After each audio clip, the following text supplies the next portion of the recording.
যদি স্বইচ্ছায় যদি আরেকজনের সাথে রুম ডেট করে সেটাকে ধর্ষণ বলে না ভাই। সেটা তার মনের ক্ষুধা নিবারণ করেছে।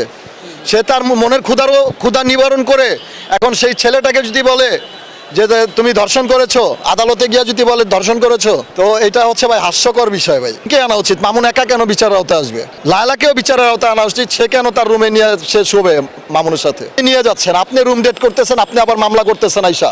এই যে ছেলেটা প্রিন্স মামুন, এই ছেলেটাকেও ধরেন এইভাবে প্রেশার ক্রিয়েট করতে করতে একটা সময় যেহেতু ছোট, ওর সেন্স ব্রেন কিন্তু নষ্ট হয়ে যাচ্ছে। ইভেন হচ্ছে কয়দিন পরে ও কিন্তু নেশা করতে করতে মারা যাবে ভাই, সিক হয়ে যাবে। যে আমি আসলে মানে ও কিন্তু নিতে পারতেছে না। এরকম একটা সময় মানে আমারও কিন্তু এরকম প্রেশার ক্রিয়েট হয়েছিল, যেটা আমি সমাজে মুখ ফুটা বলতে পারতাম না। একটা পুরুষ কখনো চিল্লাচিল্লি করে অশ্লীল ভাষায় বলতে পারে না যে আমি কতটা নির্যাতিত। একটা নারী কিন্তু নির্যাতিত না হয়েও কিন্তু একটু চোখে পানি ঝরাইলেই সবাই এসে পাশে দাঁড়ায়।